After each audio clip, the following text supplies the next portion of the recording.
Hello everyone, welcome back to commerce classes. हमने अपनी last video में अकाउंटिंग का अकाउंटेंसी क्लास 11th के फर्स्ट चैप्टर का accounting as an information topic cover किया था। अकाउंटिंग एज ए इंफॉर्मेशन कैसे काम करता है हमने ये पढ़ा था। उसके बाद आज वाली क्लास में हम पढ़ेंगे कि अकाउंटिंग के यूजेस या एडवांटेजेस क्या हैं, उसके डिसएडवांटेजेस क्या हैं, मतलब अकाउंटिंग किस चीज़ में अच्छा है और किस चीज़ में बुरा है। तो हम उसके एडवांटेजेस एंड डिसएडवांटेजेस दोनों पढ़ेंगे आज की क्लास में। तो चलिए आज की क्लास स्टार्ट करते हैं। बट उससे पहले अगर आप पहली बार मेरी वीडियो देख रहे हैं तो प्लीज़ मेरे चैनल को सब्सक्राइब ज़रूर कर लीजिएगा, ताकि मेरी वीडियोस की रेगुलर अपडेट्स आपको मिलती रहे और आपका सिलेबस साथ साथ कवर होता रहे। चलिए शुरू करते हैं। एडवांटेजेस और यूजेस ऑफ अकाउंटिंग। जो फर्स्ट हमारा आता है वो है useful in management of business. Accounting किस चीज़ में हेल्प करता है? मेनली जो हम पढ़ रहे हैं एडवांटेजेस, इसका मतलब है अकाउंटिंग हमें किस किस चीज़ में हेल्प करता है। ठीक है, फर्स्ट है helpful in management of business. Business को मैनेज करने में हेल्प करता है अकाउंटिंग। कैसे? जैसे कि हमें बिजनेस है, हमें उसे मैनेज कैसे करके चलना है, हमें जो भी बनाना है उसकी प्रॉपर प्लानिंग करनी पड़ेगी, डिसीजंस लेने पड़ेंगे। ठीक है, उस प्लानिंग को फिर एग्जीक्यूट करना पड़ेगा हमें, राइट। तो बहुत सारी चीज़ें करनी पड़ती है, तो हमें मैनेज करना पड़ता है। वो सब कैसे होता है? आप सपोज़ कीजिए आपको प्लान करना है, एक नया प्रोडक्ट लॉन्च करना है आपको मार्केट में, तो आप उसकी पहले प्रॉपर प्लानिंग करेंगे कि उस प्रोडक्ट को लॉन्च करने के लिए हमें कितने पैसों की ज़रूरत पड़ेगी, कितना पैसा हमें लगाना है, कितना हमारे पास रिटर्न आएगा एज अ प्रॉफिट, राइट। तो ये सारी इन्फॉर्मेशन जो हमें चाहिए कि लास्ट टाइम हमने प्रोडक्ट में जो हमारा पुराना प्रोडक्ट था उसमें कितना लगाया था और नए में हमें कितना लगाना है, तो वो इन्फॉर्मेशन हमें कहाँ से मिलेगी? वो अकाउंटिंग से मिलेगी, जो रिकॉर्ड्स हमने रखे हुए अकाउंटिंग के थ्रू। तो हेल्पफुल हो गई ना मैनेजमेंट में, मैनेज करने में बिजनेस को। नेक्स्ट पॉइंट आता है हमारा provides complete and systematic record. ये भी हम पढ़ते आ रहे हैं कि वो रिकॉर्ड तो रखती है, पर वो रिकॉर्ड रखने से, कंप्लीट और सिस्टमेटिक रिकॉर्ड रखने से फ़ायदा क्या है हमारा? फ़ायदा हमारा ये है, आप एक चीज़ देखिए, not possible to remember each and every transaction. क्या किसी भी एक पर्सन के लिए ये पॉसिबल है कि वो हर एक ट्रांजैक्शन याद रख सके, हर दिन की, हर महीने की, एक साल की? नहीं ना, याद रखना तो पॉसिबल नहीं है। तो अकाउंटिंग हमें हेल्पफुल हुआ ना कि हम उसको रिकॉर्ड करके रख रहे हैं, राइट। अकाउंटिंग के थ्रू ही तो हम रिकॉर्ड कर रहे हैं, क्योंकि हमारे पास, हमारे लिए ये पॉसिबल ही नहीं है कि हम हर ट्रांजैक्शन को याद रख सके। थर्ड आता है हमारा information regarding profit and loss. Profit and loss के रिगार्डिंग हमें इन्फॉर्मेशन देता है। ये भी सही बात है, हम पढ़ चुके हैं पहले कि अकाउंटिंग में हम काफ़ी सारे अकाउंट्स बनाते हैं, स्टेटमेंट्स बनाते हैं। जैसे प्रॉफिट एंड लॉस अकाउंट हो गया, जर्नल बुक में हो गया, लेजर अकाउंट्स हो गए और बैलेंस शीट हो गया। तो इतने सारे अकाउंट्स बनते हैं, हर एक के सेल्स का अलग, परचेज़ का अलग। तो उससे हमें ये तो पता चल ही जाएगा कि प्रॉफिट हुआ है, लॉस हुआ है हमें, है ना। हमारी फाइनेंशियल पोजीशन के बारे में भी पता चल जाएगा बिजनेस की। कैसे पता चलेगा? मैंने बताया ना अभी कि बैलेंस शीट बनती है at the end of accounting period. अब वो अकाउंटिंग पीरियड अगर छोटा स्मॉल स्केल पे बिजनेस है तो आप एक महीने में भी बना सकते हो कि एक महीने में हमें कितना प्रॉफिट हुआ है। वो अकाउंटिंग पीरियड अगर आपका लार्ज स्केल पे बिजनेस है तो विद इन अ ईयर भी हो सकता है और 1 ईयर भी हो सकता है। ठीक है, नेक्स्ट हमारा पॉइंट आता है इन्फॉर्मेशन रिगार्डिंग फाइनेंशियल पोजीशन। ये देखिए पहले वाले पॉइंट से आगे ना, ये भी तो पॉइंट से पॉइंट निकलेंगे। एक सिंपल सी चीज़, अगर आप इनको याद करने बैठोगे ना, क्रैम करने बैठोगे, मतलब रट्टा लगाने, तो आपको याद ही नहीं रहेंगे, इतने सारे पॉइंट्स हैं। ठीक है, आपको याद, क्रैम नहीं करना है, याद नहीं करना है, सोचना है। याद मत कीजिए, आप सोचिए उस चीज़ को। ठीक है, आप अपने माइंड में ये चीज़ सोचिए कि अगर आप अकाउंटिंग, आपके बिजनेस में आप अकाउंटिंग कर रहे हो तो आपको क्या क्या फ़ायदे हो रहे हैं। सिर्फ इतना आपको सोचना, आपके माइंड में ना अपने आप पॉइंट्स आते चले जाएंगे। और अगर आप ऐसे याद करोगे एक पॉइंट वो था, एक पॉइंट वो था, तो उससे आपको ना लिखने में बहुत प्रॉब्लम होने वाली है। आपको पॉइंट्स आएंगे ही नहीं आपके माइंड में। अपने ऊपर एग्जाम्पल लीजिए, अपना बिजनेस सोचिए एग्जाम्पल के तौर पे कि मैंने ये बिज़नेस किया है, अब मुझे ये पता करना है कि अगर मैं अकाउंटिंग करूँगा, अगर मैं रिकॉर्ड बनाऊँगा हर चीज़ का अकाउंट बनाऊँगा तो मुझे क्या क्या फ़ायदे हो रहे हैं। बस सिंपल बात है, आपके माइंड में पॉइंट्स आने लग जाएंगे। तो फोर्थ पॉइंट जैसे मैंने बताया कि इन्फॉर्मेशन रिगार्डिंग फाइनेंशियल पोजीशन, हमें इन्फॉर्मेशन मिलती है फाइनेंशियल पोजीशन के, हमारी फाइनेंशियल पोजीशन क्या है। प्रॉफिट हो रहा है तो अच्छी है, लॉस हो रहा है तो पोजीशन को हमें ठीक करना पड़ेगा अपने को। ठीक है। बैलेंस शीट के through, balance sheet discloses the position of assets and there values and capital on hand. मतलब क्या है, बैलेंस शीट से हमें ये पता चल जाता है कि हमारे पास कितनी एसेट्स हैं। जैसे जो at the end of the time हम अपनी बैलेंस शीट बनाते हैं, उसमें ये पता होता है कि अब हमारे पास इन हैंड इतना कैश बचा है, हमारे पास इतनी एसेट्स बची हैं, जैसे हमारे स्टॉक वगैरह हो गए, वो जो हम इन्वेंट्री रखते हैं उनकी वैल्यू कितनी है, ये चीज़ें हमें पता चल जाती। तो हमें यह पता है हम इस स्टैंड पे खड़े हैं, अभी हमारी इतनी फाइनेंशियल पोजीशन है, हम इतना इन्वेस्ट कर सकते हैं और आगे अपने बिजनेस में। ठीक है। फिफ्थ पॉइंट आता है enable comparative study. Comparative study कैसे होती है? कंपैरेटिव का मतलब मैंने अभी आपको पहले क्लासेस में भी बताया था, कंपैरेटिव मतलब कंपेयर करना, कंपैरिजन एक तरह से। Systematic record helps owners to compare 1 years cost, expenses, sales and profit. एक साल का, जैसे मान लीजिए आपको ये देखना है कि आपने बिज़नेस स्टार्ट किया था 2005 में, ठीक है। उसके बाद आपको ये चेक करना है 2010 में कि मैं इतने 5 सालों में कितना ज़्यादा ग्रो किया है मेरा बिज़नेस। तो आपको कैसे पता चलेगा कि आपको हर एक साल का प्रॉफिट याद होगा कि उस साल इतना हुआ था, उस साल इतना लॉस हुआ था? वो आप यही देखोगे ना, अपने रिकॉर्ड्स में ही जाके चेक करोगे ना कि 2006 में कितना हुआ प्रॉफिट और अब 2010 में कितना हो रहा है। तो हम कंपेयर कर सकते हैं अपने अलग अलग साल की कॉस्ट को, एक्सपेंसेस को, से हम अपने हर एक सेल्स डिपार्टमेंट को, परचेज़ को कंपेयर कर पाएंगे कि उस साल में हमारा इतना खर्चा हुआ था, उस साल में हमारी इतनी कॉस्ट आई थी। ठीक है। तो ये कंपैरिजन में भी हेल्प करता है हमें। नेक्स्ट पॉइंट हमारा आ गया assessment of tax liability. Tax liability के बारे में असेसमेंट प्रोवाइड करता है। कैसे? जो रिकॉर्ड्स हैं वो ऑडिटेड होते हैं, मतलब जब हमें टैक्स पे करना पड़ता है तो उन रिकॉर्ड्स को ऑडिट किया जाता है कि कितना टैक्स पे करना है।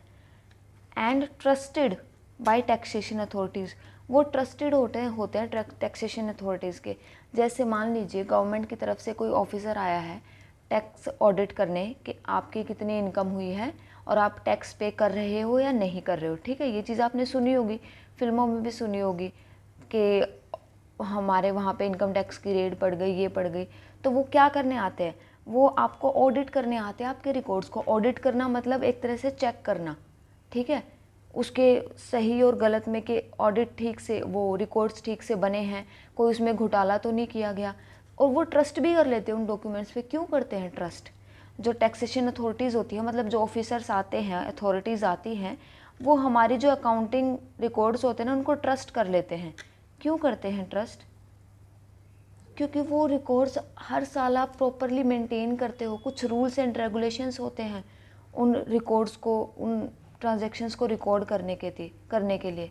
इसलिए वो अथॉरिटीज़ भी उस पर ट्रस्ट करती है कि ये रूल्स एंड रेगुलेशंस के अंडर ही ट्रांजैक्शंस को रिकॉर्ड किया गया है। ठीक है। नेक्स्ट पॉइंट आता है evidence in legal matters. Legal matters मतलब मान लीजिए कोई लीगल मैटर हो गया, legal matter related to court, to police station, something कुछ भी, तो उसमें हमें मेंटेन्ड अकाउंट्स, हम अकाउंट्स को मेंटेन करते हैं। Supported by authenticated documents are accepted by courts. अब एक बात देखिए, मान लीजिए आपके ऊपर किसी ने कोई केस कर दिया, कोई कॉपीराइट इशू लगा दिया, ठीक है।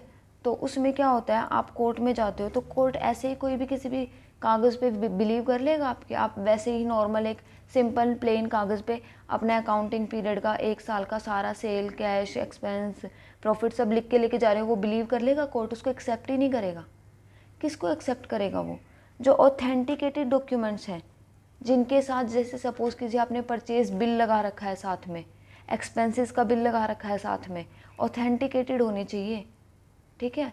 उन डॉक्यूमेंट्स होंगे तभी वो एक्सेप्ट करेगा। तो लीगल मैटर्स में अकाउंटिंग हमें बहुत हेल्प करती है, क्योंकि हमें सबूत मिल जाते हैं वहाँ से, अगर कोई केस वगैरह होता है तो एविडेंसेस मिल जाते हैं हमें। ठीक है। एट्थ हमारा आता है facilitates sales of business. Business की सेल्स को भी फैसिलिटेट करता है। कैसे? If business entity is being sold, अगर हम अपने बिजनेस को पूरे को क्लोज करने जा रहे हैं, उसे किसी और को सोल्ड करने जा रहे हैं, then it can be utilised to determine proper purchase price. तो जो हमारी अकाउंटिंग बुक्स हैं ना, जो हमारे रिकॉर्ड्स हैं, हम उनसे ना ये डिटरमाइन कर सकते हैं कि हमारा टोटल परचेज प्राइस कितना होगा हमारे बिज़नेस का। मतलब ये कि अगर हम अभी अपने बिज़नेस को सेल कर रहे हैं तो अब उसकी कितनी वैल्यू है, हम कितने रुपए में अपने बिजनेस को सेल करेंगे, ठीक है, हमें प्रॉपर वैल्यू पता चल जाएगी। नेक्स्ट है helpful in raising loans, loan लेने में, लोन को बढ़ाने में भी हेल्प करता है। कैसे? Screening various accounts and statements. Screening का मतलब होता है जांच पड़ताल करना, ठीक है। अगर हम लोन लेने जा रहे हैं किसी बैंक के पास, तो बैंक पहले हमारी डॉक्यूमेंट्स की जांच पड़ताल करेगा कि हमें कितना लॉस हुआ है, कितना प्रॉफिट हो रहा है पिछले कुछ सालों में। अगर हमें प्रॉफिट हो ही नहीं रहा होगा तो बैंक हमें लोन नहीं देगा। क्यों नहीं देगा? क्योंकि उनको ये होगा कि अगर हम इसको लोन दे देंगे इस बिज़नेस को, तो हमारा लोन रिटर्न कैसे आएगा, हमारी इंस्टॉलमेंट्स कैसे आएंगी। तो लोन लेने के लिए सारी जो अकाउंट्स हैं, जो स्टेटमेंट्स हैं, उनकी स्क्रीनिंग होती है, बैंक वाले करते हैं। तो अकाउंटिंग हेल्प कर रही है ना हमें लोन लेने में।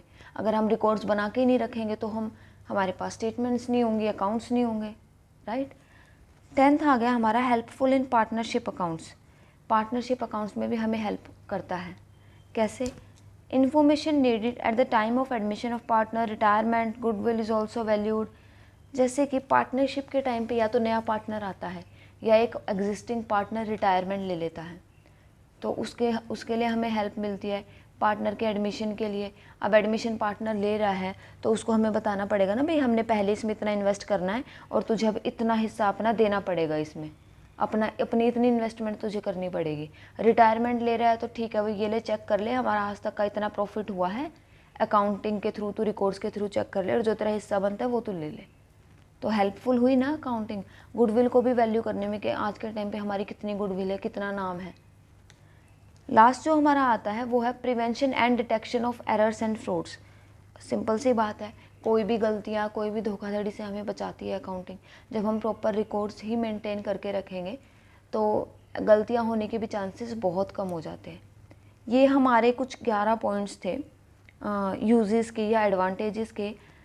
मानती हूँ कि 11 के 11 पॉइंट्स कुछ बच्चों के लिए इतना इजी नहीं होगा थ्योरी के 11 पॉइंट्स याद करना। बट जैसे मैंने आपको बताया, आप उस टाइम माइंड में ये मत रखियो कि 11 पॉइंट्स थे, मैं तो भूल गया या भूल गई 1 पॉइंट 2 पॉइंट। नहीं, आप अपने माइंड में एग्जांपल लीजिए कि मेरा एक बिज़नेस है और उस बिज़नेस में अगर मैं प्रॉपर मेंटेन कर रही हूँ अपने रिकॉर्ड्स को अकाउंटिंग के थ्रू, तो मुझे क्या क्या फ़ायदे हो रहे हैं।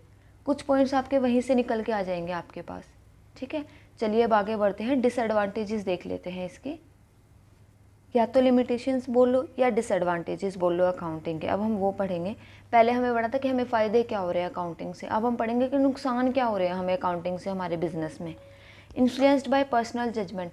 पर्सनल जजमेंट से इन्फ्लुएंस्ड है, मतलब ये जब भी हम अकाउंटिंग करते हैं, जब भी हम रिकॉर्ड्स रखते हैं या रिकॉर्ड चढ़ाते हैं, वो हमारी पर्सनल जजमेंट से रिलेटेड होते हैं, मतलब इन्फ्लुएंस्ड होते हैं, उसमें हमारी पर्सनल जजमेंट होती है। जैसे कि मैं एक छोटा सा एग्जांपल आपको दे देती हूँ। एक ग्लास है, उसमें वो हाफ वाटर फिल्ड है, उसमें आधे ग्लास में पानी है, आधा ग्लास खाली है। अब सबकी अलग अलग पर्सनल जजमेंट होगी ना उसको लेके। कोई बोलेगा आधे ग्लास में पानी है, कोई बोलेगा आधा ग्लास खाली है। तो हर बंदे की अलग अलग पर्सनल जजमेंट होती है। इसी तरह से अगर हम अकाउंटिंग की रिकॉर्ड्स कर रहे हैं तो हर बंदा जो भी रिकॉर्ड करेगा सबकी अलग अलग जजमेंट होगी। कैसे? वैल्यूएशन ऑफ स्टॉक को वैल्यू करेगा, वो भी सब अलग अलग होगा। Making provisions for doubtful debts, calculation of depreciation. अब मैं आपको, ये थोड़े से टेक्निकल वर्ड्स हैं, मैं आपको समझा देती हूँ। Making provision for doubtful debts क्या होता है? जैसे डाउटफुल डेब्ट्स वो होते हैं जो हमारे पास पैसा आया नहीं है। सपोज़ हमने हमारा होलसेल का काम है, हमने रिटेलर को, जैसे बड़े लेवल पे काम है, और हमने एक छोटे दुकानदार को अपना सामान दे दिया बेचने के लिए, ठीक है। वो हमसे सामान ले गया अपनी दुकान के लिए और उसने कहा कि जब मेरा ये सामान बिक जाएगा ना, दुकानदार ने कहा जब मेरा ये सामान बिक जाएगा ना तो मैं तुम्हारे पैसे दे दूँगा। तो अब एक चीज़ देखिए, हमारे पास से हमारा सामान चला गया 10,000 रुपये का। अब वो पैसे हमारे पास आएंगे ना, तो वो डेप्ट हो गया हमारा कि वो आएंगे, अभी आए नहीं हैं हमारे पास, ठीक है। हमारे पास नहीं आए पर आएंगे, तो वो डेप्ट हो गया। और डाउटफुल डेप्ट वो हो जाता है जिसमें हमें ये डाउट होता है वो आएंगे नहीं आएंगे। सपोज़ पूरा साल निकल गया, उसने दिया ही नहीं, पैसे दिए ही नहीं, वो आगे बढ़ाता जा रहा है टाइम को कि थोड़े दिन और रुक जाओ, थोड़े दिन और रुक जाओ, तो वो डाउटफुल डेप्ट्स में आगे, पता नहीं आएंगे या नहीं आएंगे। तो उसके लिए प्रोविज़न्स बनाने पड़ते हैं हमें। जब अगर हम साल के आखिर में आ चुके हैं तो हमें अपने वो क्या कहते हैं स्टेटमेंट्स भी बनानी पड़ती है ना, उसमें भी चढ़ाना पड़ता है हमारे पास कितना है, कितना आएगा, कितना गया। तो उसमें हमें कुछ प्रोविज़न्स मतलब कुछ वो बनाने पड़ते हैं कि अगर हमारे पास 10,000 रुपये आने थे तो उसमें से हमने प्रोविज़न बना लिया, अपने अकाउंट्स में चढ़ा दिया कि 10 नहीं तो कम से कम 8,000 तो अगले साल इसमें से आ ही जाएंगे। अगर हम मान के चले तो 8 तो आने ही आने हैं, ठीक है। अब पर्सनल जजमेंट इसमें कैसे आ गई, एक बंदे ने सोचा कि 8 तो आने ही आने हैं, अगला बंदा क्या पता ये सोच ले कि हाफ अमाउंट ही आएगा, वो 5,000 भी चढ़ा सकता है अपने अकाउंट्स में, चढ़ा सकता है ना। तो देखो पर्सनल जजमेंट आ गई ना कि उसका माइंड क्या सोच रहा है, कितने आ सकते हैं, ठीक है। कैलकुलेशन ऑफ डेप्रीशिएशन, डेप्रीशिएशन होता है जो हमारी एसेट्स पे लगता है। सपोज एग्जांपल, आपके पास गाड़ी है, आपकी एसेट है, आपके पास बिल्डिंग है, आपका घर है, आपकी एसेट है, ठीक है। जैसे गाड़ी पे डेप्रीशिएशन लगता है, कैसे, आपने गाड़ी खरीदी 15 लाख की, अगर आप उसको 5 साल बाद सेल करोगे तो क्या वो 15 लाख रुपए की बिकेगी आपकी गाड़ी? नहीं बिकेगी ना, उसका या तो वो 10 लाख में जाएगी या 8 लाख में जाएगी 5 साल बाद। तो जो उसकी वैल्यू जो कम हुई है ना, वो जो 10 लाख से 8 लाख तक पहुंची है, जो बीच का इसमें डिफरेंस हुआ है, ठीक है, 7 लाख का, वो हमारा डेप्रीशिएशन हो गया, ठीक है, कि डेप्रीशिएशन कट गया, उसकी वैल्यू कट गई। तो इसमें ना कोई एक्यूरेसी नहीं होती, कोई डिग्री ऑफ एक्यूरेसी नहीं होती, क्या पता कौन कितना डेप्रीशिएशन काट ले, कौन सा मेथड, इसमें डेप्रीशिएशन के भी अलग अलग मेथड्स होते हैं। तो हमें थोड़ा ना पता है यार प्रॉपर वैल्यू उस गाड़ी की, कि 15 की खरीदी तो कोई उस पर 10 लाख लगाएगा, कोई बोलेगा मैं 9 लाख में लूँगा, कोई बोलेगा मैं 11 में भी ले लूँगा। तो एक एक्यूरेसी तो नहीं हुई ना, पर्सनल जजमेंट आ गई इसमें भी। तो ये होता है कि पर्सनल जजमेंट से इन्फ्लुएंस्ड होती है, जिसकी वजह से रिकॉर्ड्स में गलती हो जाती है। क्लियर आउट हो गया होगा, ये पॉइंट थोड़ा लंबा चल गया। सेकंड है based on accounting concepts and conventions. कुछ कंसेप्ट्स और कन्वेंशंस होते हैं हमारे अकाउंटिंग के, जो कि हम आगे बहुत अच्छे से क्लियर करेंगे डिटेल में। अभी आप थोड़ा सा समझ लीजिए बस, ये एक हमारा लिमिटेशन है अकाउंटिंग का। जैसे कि मैं आपको कन्वेंशंस बता देती हूँ। Profit and loss account does not disclose the true profits. जो प्रॉफिट एंड लॉस अकाउंट हम साल के आखिर में बनाते हैं ना, वो हमारे ट्रू प्रॉफिट्स को डिस्क्लोज नहीं करता। क्यों? Because future losses are provided where as future incomes are ignored. अब एक चीज़ देखिए, आप एक बिजनेस कर रहे हो तो आप ये मान के चलोगे अगर लॉस हो गया तो, ये एक कन्वेंशन है हमारा, रूल है ये, हमारे बिजनेस का जो प्रॉफिट है उसको, फ्यूचर की जो इनकम है उसे हम इग्नोर करते हैं कि फ्यूचर में इनकम होगी, अगर नहीं हुई तो।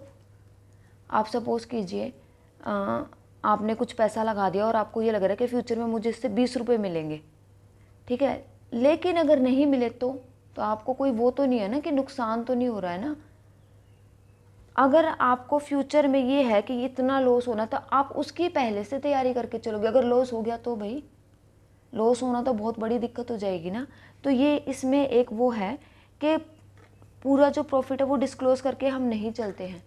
फ्यूचर का लॉस तो हमने लिख लिया कि फ्यूचर में हमें इतना लॉस हो सकता है, तो हम पहले से अपने प्रॉफिट को, मैंने लास्ट टाइम आपको बताया था लास्ट क्लास में, एक रिटेन प्रॉफिट होता है कि हम कुछ प्रॉफिट निकाल के रख लेते हैं फ्यूचर के लॉसेस को कंपनसेट करने के लिए, कि अगर हमें आगे इन्वेस्ट करना पड़ जाए, आगे हमें लॉस हो जाए, तो हमने पूरा प्रॉफिट तो उसमें नहीं लिखा ना अकाउंट्स में, हमने रिटेन रख लिया, कुछ प्रॉफिट निकाल के रख लिया, तो सारे प्रॉफिट्स को डिस्क्लोज भी नहीं करते हैं।